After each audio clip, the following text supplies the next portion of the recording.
मैं आपको क्या दे सकती हूँ? आप जो भी मांगोगी, मैं वो देने के लिए तैयार हूँ। बेटी, मुझे भूख लगी है। अगर मुझे खाना खिला दो तो तुम्हारा बहुत उपकार होगा मेरे ऊपर। हाँ बाबा, क्यों नहीं? आप बैठे हैं, मैं आपके लिए अभी खाना लगवाती हूँ। अरे ओ चांदनी, कहाँ मर गई करम जली? जल्दी आ, और हाँ, एक थाली में खाना लेकर आना। बाबा को बहुत जोरों से भूख लगी है। फिर चांदनी एक थाली में भोजन लगाकर फकीर को दे देती है। बेटी, सुनो, तुम्हारा भविष्य बहुत बड़ा है। ये लड़की एक दिन राज्य की तकदीर बदल देगी। वो बहादुर होगी और अच्छे समय की शुरुआत करेगी। ये आप कैसी बात कर रही हैं बाबा? ये तो हमें अनाथ एक टोकरी में मिली थी। बोला, ये क्या कर सकती है? तू अभी नहीं समझ पाएगी पुत्री। जब समय आएगा तब तुम्हें खुद पता चल जाएगा।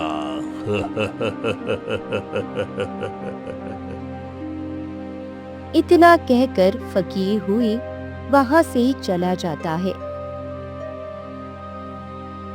यह तो हमारे लिए खतरा है। इसको हमारे पास से हटाना ही होगा, वरना राइमा, मेरी बेटी भी खतरे में होगी। हरिया, सुन, इसे हमें हटाना होगा। आज रात ही इसका काम खत्म करना होगा। मालकिन, मैं समझ गया। आप जैसा कहोगे मैं वैसा ही करूंगा। आज रात जैसे ही चांदनी सोएगी, इसे बोरी में बंद करके जंगल में छोड़ देना, ताकि दम घुटने की वजह से मर जाए। ठीक है मालकिन, मैं ऐसा ही करूंगा।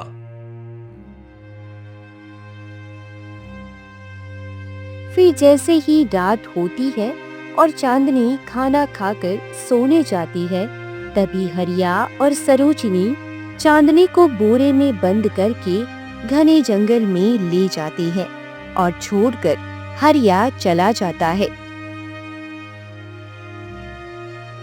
तभी अंदर से चांदनी चीखती है, अरे, मेरी मदद करो। कोई है क्या? कोई है? मुझे यहाँ से निकालो। भगवान के लिए मेरी मदद करो। मुझे मुझे सांस नहीं आ रही है। तभी हिरन चांदनी की मदद करता है और उसे बोरी से बाहर निकालता है। हे भगवान, तुमने मेरी जान बचाई। बहुत बहुत धन्यवाद। मैं तुम्हारी शुक्रगुजार हूँ। तुमने मुझे आजाद किया। कोई बात नहीं, ये तो मेरा काम था। जरूरतमंद लोगों की मदद करना ही मेरा उद्देश्य है। पर तुम कौन हो और तुम बोल कैसे सकते हो? मैं कोई साधारण जानवर नहीं हूँ। मैं एक रहस्यमयी प्राणी हूँ। मुझे तुम्हारी मदद करने के लिए भेजा गया था। अब तुम आजाद हो। आगे का रास्ता तुम्हें खुद ही तय करना होगा। चांदनी देखने की कोशिश करती है, लेकिन हिरन अचानक गायब हो जाता है। अरे, ये क्या हुआ? अभी तो यही था, कहाँ चला गया? यह कौन था? मुझे कुछ समझ नहीं आ रहा। फिर चांदनी परेशान होकर भूखी प्यासी जंगल में आगे बढ़ती है। कई दिन भटकने के बाद वह एक पुरानी हवेली देखती है। हवेली में रात भर दीपक अपने आप जल रहे थे और अजीब अजीब आवाजें भी आ रही थी। वह धीरे धीरे अंदर जाती है, तभी उसे रहस्यमयी सी आवाज सुनाई देती है। रुको, तुम अंदर नहीं जा सकते हो। अगर अंदर जाना चाहते हो तो उससे पहले मेरी एक पहेली का जवाब देना होगा। मैं अंदर जाना चाहती हूँ, इसलिए मैं तुम्हारी पहेली का जवाब भी देना चाहती हूँ। पूछो अपनी पहेली। सुनो, वो क्या है जो दिन में छिपा रहता है, रात में चमकता है और सबको रास्ता दिखाता है, पर खुद कभी नहीं चलता? सूरज की छाया। बेटी, तुमने बिल्कुल सही जवाब दिया है, इसीलिए अब तुम आगे बढ़ सकती हो। तुमने इतने दुख देखे हैं, अब तुम्हारा भाग्य पलटने वाला है। मैं तुम्हें आशीर्वाद देता हूँ, जो तुम्हारा भाग्य बदल देगा और तुम्हारे जीवन में उजाला लाएगा। चांदनी हैरान रह जाती है। उसकी आंखों में आंसू और विश्वास दोनों थे। वो बस खड़ी रह जाती है और सुनती रहती है।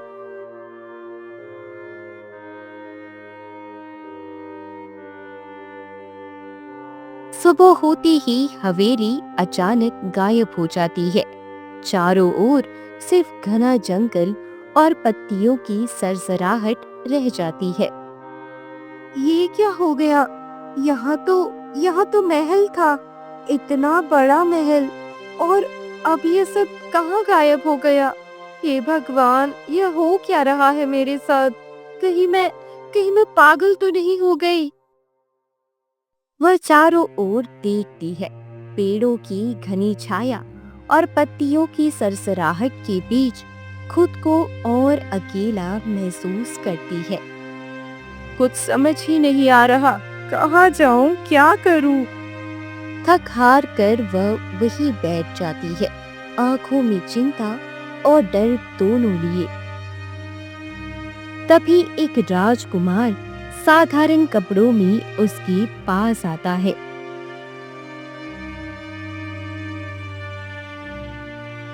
क्यों रो रही हो?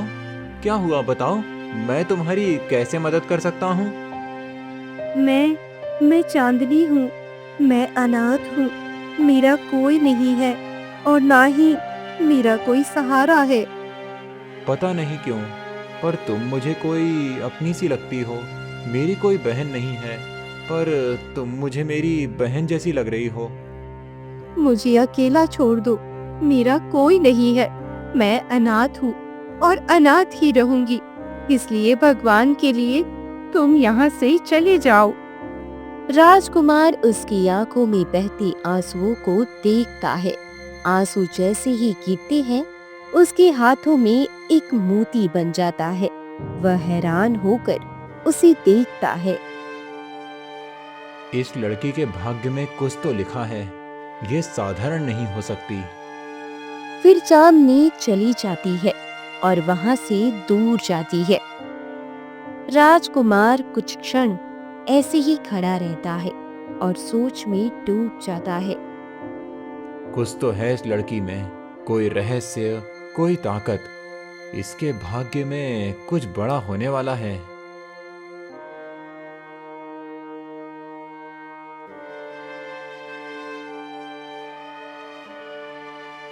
चांदनी थकी हारी वापस सरोजिनी के पास जाती है।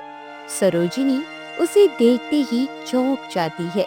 उसका चेहरा डर और हैरानी से भरा था। सरोजिनी डर के पीछे हटती है। उसके चेहरे पर आश्चर्य और हल्का सा डर दोनों था। अरे रे, ये वापस कैसे आ गई?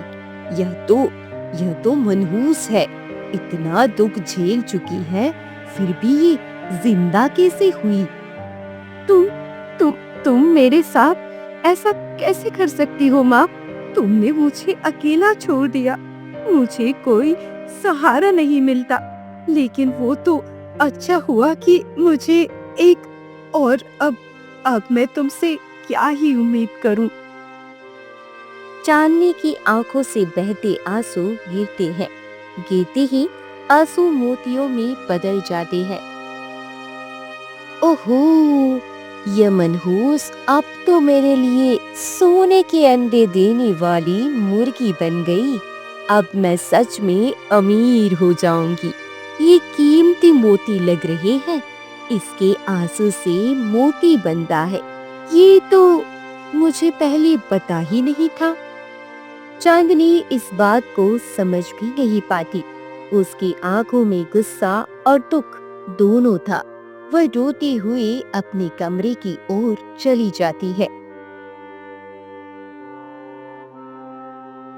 अब मुझे किसी तरह इसे अपने घर के अंदर लेना होगा, इसे प्यार महसूस कराना होगा ताकि मैं इसे ढेर सारे मोती निकलवा सकूं। सरोजिनी एक प्लेट में गर्मा गर्म खाना लेती है और धीरे धीरे चांदनी के कमरे में जाती है। चांदनी बेटा, आज तुम बहुत थकी लग रही हो। देखो देखो, मैंने तुम्हारे लिए खाना तैयार किया है, थोड़ा खा लो, ताकत आएगी। और मुझसे गलती हो गई, माफ कर दे। अब ऐसा कभी भी मैं तुम्हारे साथ नहीं करूंगी। माँ, आप मेरे लिए ये सब कर रही हैं? मुझे तो यकीन ही नहीं हो रहा माँ, जो आप सच में मुझसे इतना प्रेम करते हैं। हाँ बेटी, पहली बार मैं तुम्हें अपनी बेटी मानकर प्यार दे रही हूँ, बस तुम इसे महसूस तो करो। चांदनी सरोजिनी के गले लग जाती है। चांदनी रोती हुई बोलती है, माँ, आपने पहली बार मुझे अपनी बेटी समझकर इतना प्यार किया है। मैं बहुत खुश हूँ और अब आपको छोड़कर मैं कहीं नहीं जाऊंगी और आप भी मुझे अपने से दूर मत करना। सरोजिनी हल्का मुस्कुराती है और उसे धीरे से पकड़ती है। चांदनी रोते रोते मुस्कुराने लगती है। तभी चांदनी की आंखों से मोती गिरता है। फिर चुपके से सरोजिनी वो मोती उठा लेती है और कमरे से बाहर आ जाती है। हरिया, अरे ओ हरिया, कहाँ चला गया यह कमबख्त कहीं का?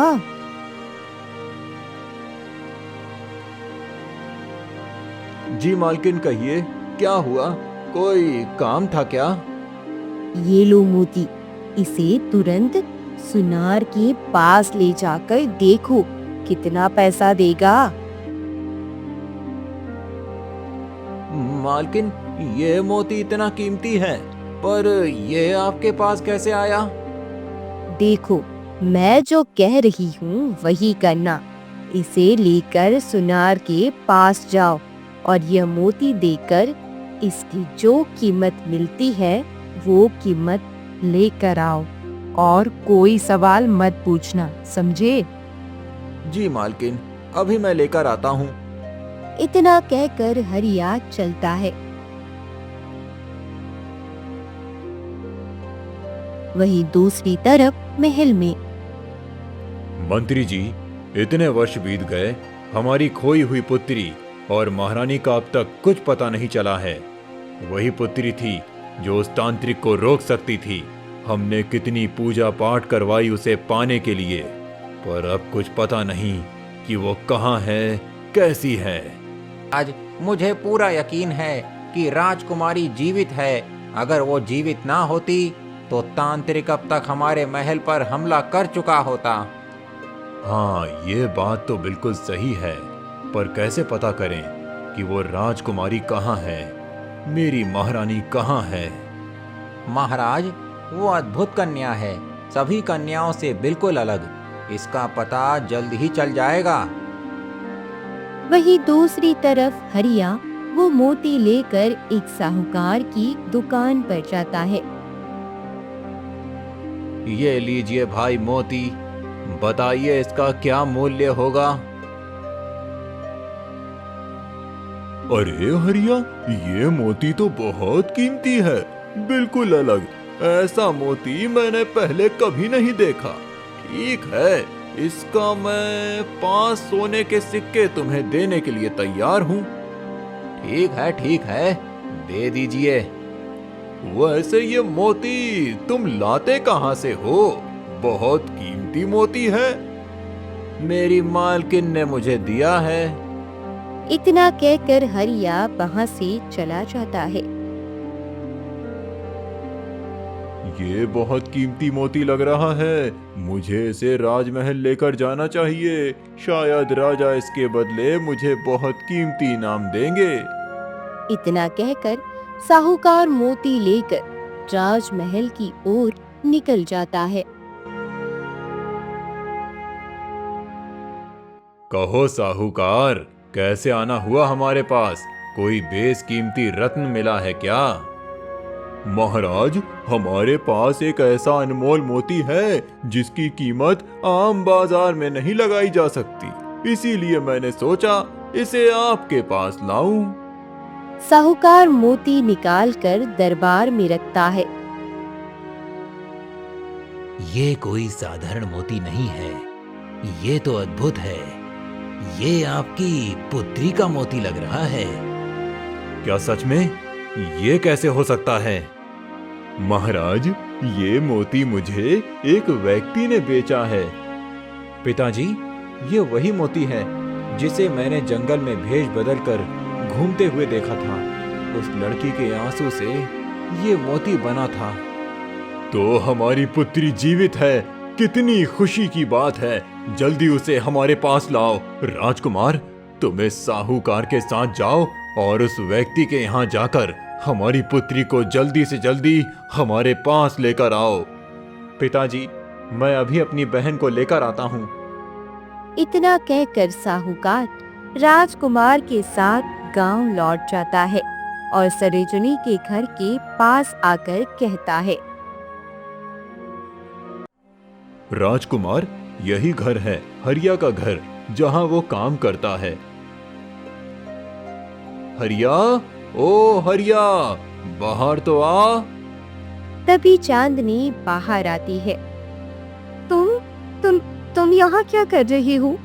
जंगल से पीछा करते करते यहाँ तक कैसे आ गए? चलो जाओ, मेरे घर से चले जाओ। तुम गलत समझ रही हो चांदनी।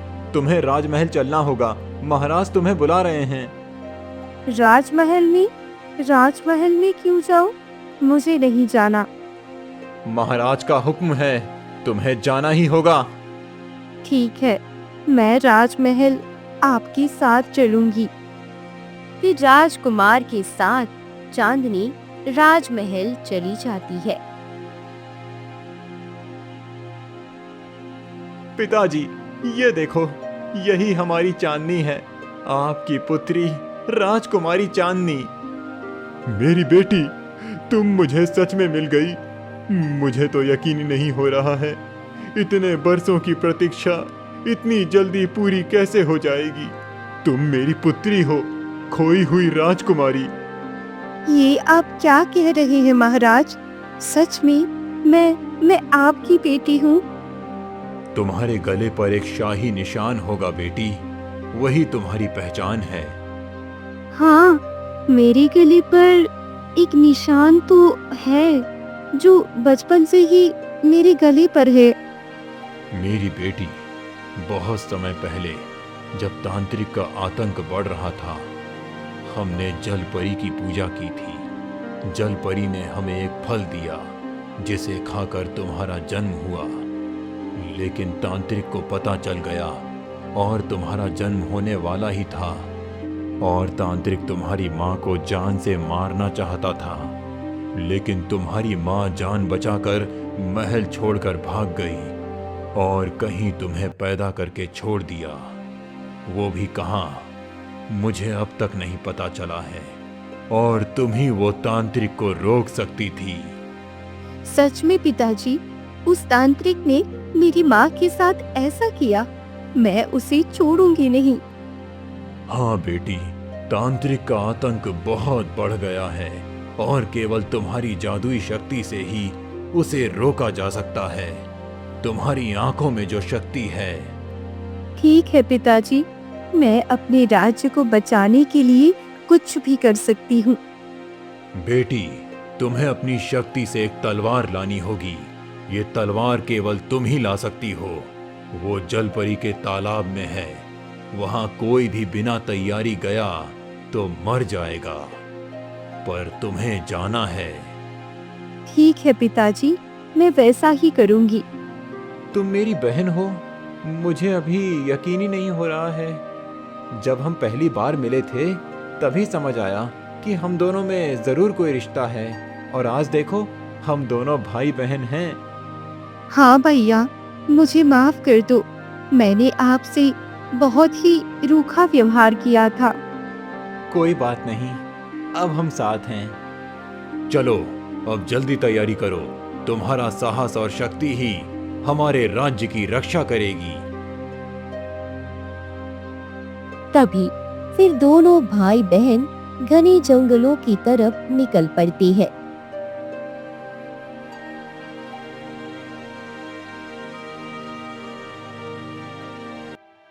चांदनी, हमें आगे कहाँ जाना है? मैं सच में समझ नहीं पा रहा।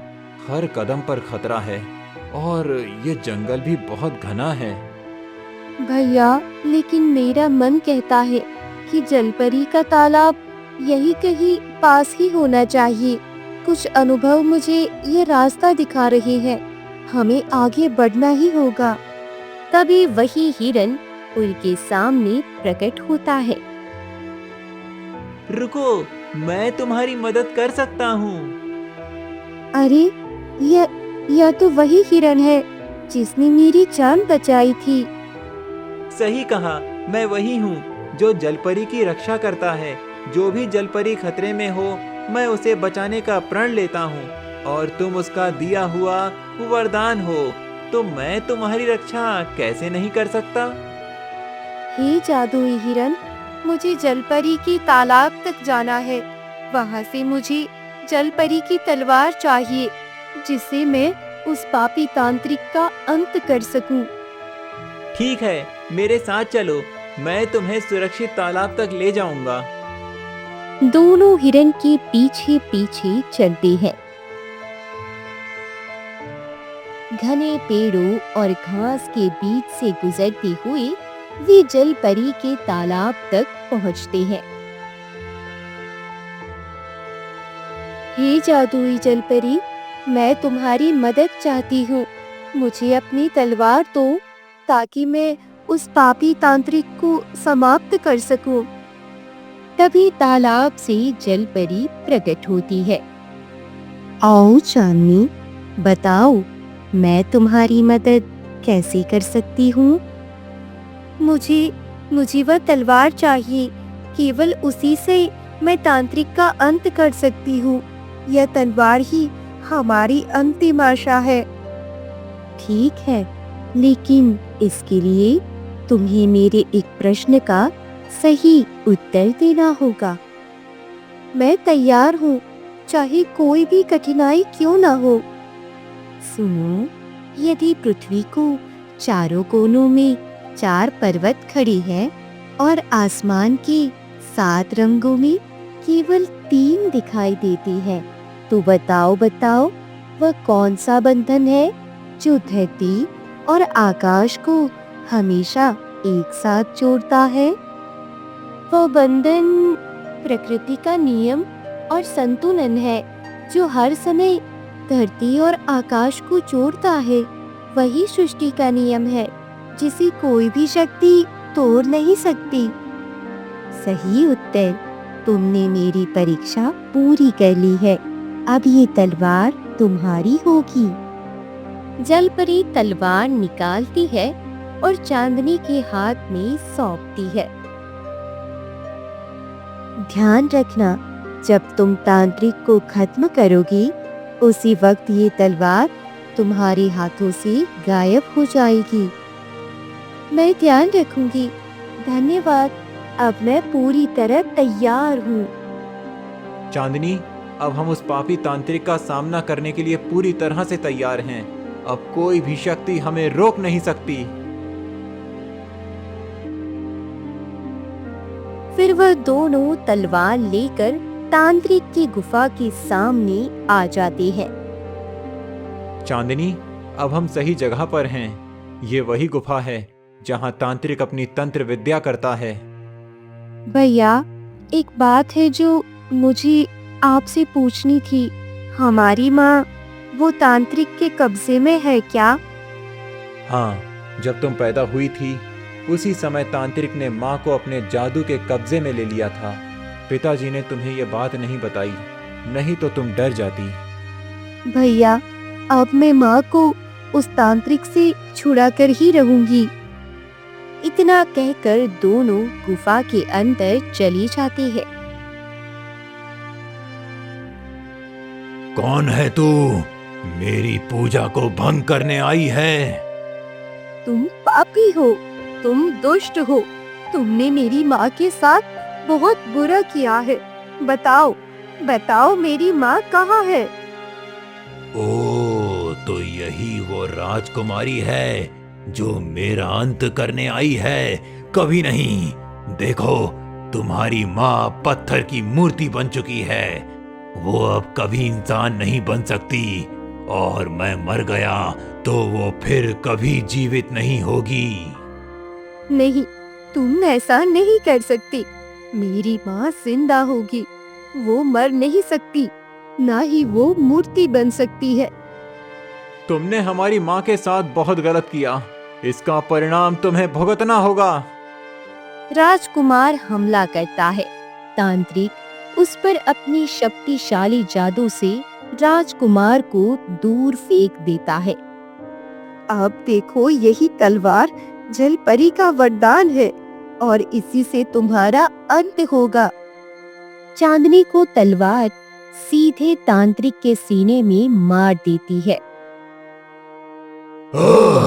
ये कैसे हो सकता है? मुझे तो कोई तलवार मार नहीं सकती थी। मैं मरने वाला नहीं था, पर ये कैसे हुआ?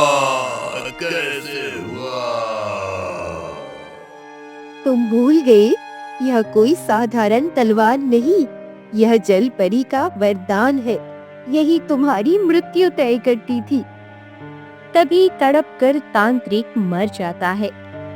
फिर राजकुमारी और चांदनी दौड़कर पत्थर की मूर्ति के पास जाती है। चांदनी, अब हम क्या करेंगे? हमारी माँ अब इंसान कैसे बनेगी? माँ उठो, मुझे बताओ कि तुम्हें क्या हुआ है। चांदनी अपने आंसुओं से मूर्ति पर मोती गिराती है। अचानक मूर्ति जीवित हो जाती है। हाँ, मैं सच में जीवित हूँ। ये तो सच में चमत्कार हो गया। मेरी बेटी, तुम लौट आई। भगवान ने मेरी सुन ली। मैं रात दिन प्रार्थना करती थी कि तुम किसी तरह सही सलामत रहो। चांदनी, तुमने कर दिखाया, तांत्रिक को हराया और माँ को आजाद किया। ये तो मेरा फर्ज था माँ और भाई। आज मुझे लग रहा है कि मेरा भी परिवार इस दुनिया में है। हमें इस गुफा से बाहर निकलना चाहिए और जल्दी ही महल जाना चाहिए। पिताजी बहुत परेशान होंगे। फिर तीनों गुफा से बाहर आती है। तभी हिरन प्रकट होता है। बहुत बहुत धन्यवाद राजकुमारी, तुम्हारी वजह से मेरे कई मित्रों की जान बच गई। तुम क्या कह रहे हो? हाँ, यदि ये तांत्रिक जीवित रहता तो पूर्णिमा की रात हमारे पूरे हिरण जाति की बलि देकर सर्वशक्तिमान बन जाता। आज मैं अपने सभी दोस्तों की जान बचा पाया। तुमने भी तो मेरी एक बार जान बचाई और एक बार रास्ता भी दिखाया। तुम्हारे बिना मैं ये कभी नहीं कर पाती। इतना कहकर फिर तीनों राजमहल की तरफ निकल पड़ती है।